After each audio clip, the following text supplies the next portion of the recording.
Welcome to Charts Today. My name's David Linton, and today's edition for Monday, the 16th of January, comes to you from London. And the big story this morning is sterling is falling quite heavily again. That will come as no great surprise to anyone who's watching Charts Today each day. We've been calling that for some time. US markets are closed today for Martin Luther King Day, so uh, markets will probably be a bit quiet as a result. Asia markets off a little bit as well. We'll look at some commodities and then so it'll be a shorter day today just with that US market close. So the dollar index is bearish, still below the cloud. We do have a new upside target here of 1%. So at the moment it is pausing for breath. We see here it is bearish below the cloud. So long term still looks amazing, but the short term is just a little bit bearish. But the euro is falling as well this morning, so we're seeing it hitting some resistance here on the short-term chart, euro dollar. And we do have this new downside target emerging, so it'll be interesting to see whether we go back below the cloud on the short-term chart. We're still, of course, bearish in the medium and long term. And if we look at the Japanese yen, we're seeing here the dollar just falling away here as well. So it's no big surprise after such a big move in November, December that we are seeing some fallback here. If we take a look at sterling, of course, this has been the big story. Down over 1% again this morning, 1.3% down. We have been below this 120 level. We have these targets that have been sitting here. We've been talking about those. No upside targets at all.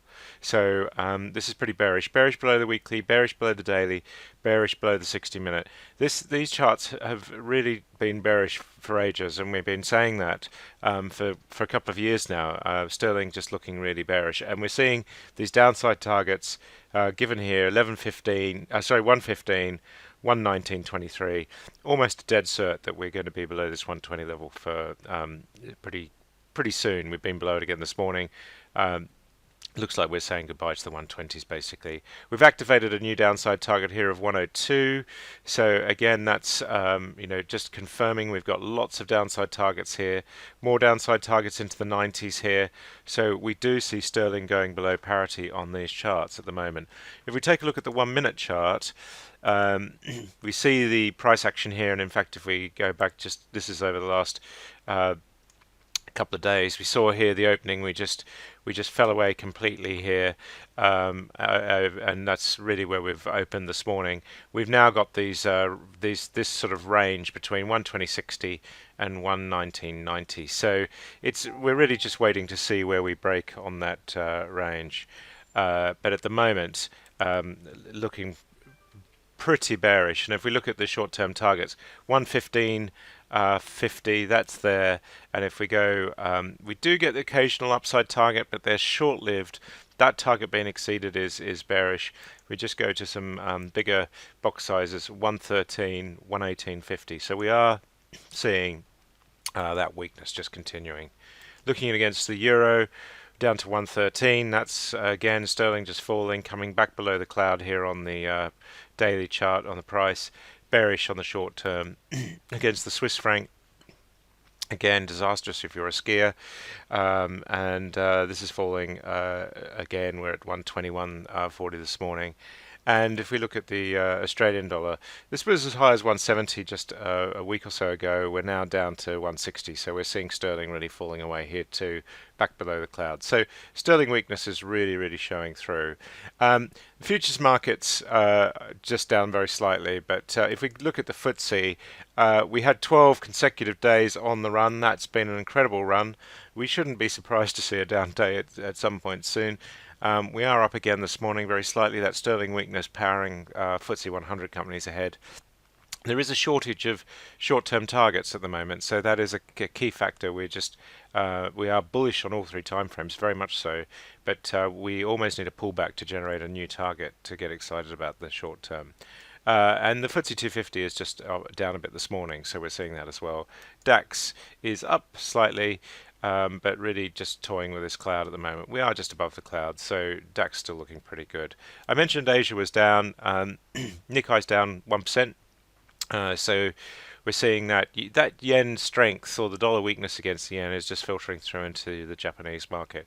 And we see here in Shanghai, again, we've been quite worried about China. and that's just still struggling to maintain the momentum here, back below the cloud. Starting to look a bit bearish on all three time frames. 3% downside here. This target not activated yet. 10% downside. But the Chinese market does not look good, and that filters through to the Hang Seng. Again, lots of downside targets here on the short-term chart. We've had all these downside targets that are all given and met and exceeded. That is bearish, and we've got a new 7.5% downside target. We've got quite a long way to fall to those new to the new lows there, but the Chinese and Hang Seng just don't look good. Looking at the Sensex. Looking amazing on the longer term, some very big targets here. And the medium term, we're just not quite through the cloud. We are on the price. And the short term looking good, but again, an absence of short term targets. The Aussie market got off to a great start for the new year. Has been really running the last few weeks actually, and it's still holding the position above the cloud. Quite a lot of upside targets here. One downside. We'd favour the upside at the moment. Going through to commodities, we look at Brent crude. We're through the cloud, so we're bullish at the moment on all three time frames.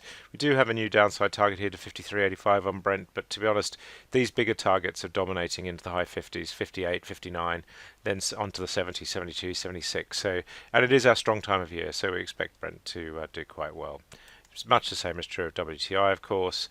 And if we look at US nat gas, that has been having a great run just the last week or so, and we're at that mid 330s level and a lot of upside targets here. So US nat gas looking pretty strong for the week ahead. Taking a look at some of the others, if we look at something like sugar, it's just flat at the moment. And taking us through to gold, we've talked about gold recovering, and that's looking pretty good still. We just took out the high at the end of last week this morning, so we've seen gold nudging that sort of 205 level at $203 an ounce at the moment.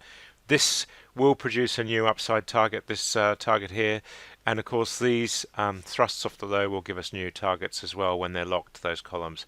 But it does look like we've bounced on the cloud. We might see some resistance here just from the weekly cloud, but at the moment it's looking pretty good short term. As is the silver chart, and so we're seeing upside targets for around 4% there as well. Copper looking pretty good on all three time frames as well. And last of all, we'll just take a look at US rates, and we see here we're back above the cloud, so we're in this sort of 240 level. The Trump inauguration may provide some volatility for the rates this week. We'll take a look at bellwethers tomorrow with the US market closed. That's it for today. Until tomorrow, happy charting. See you then.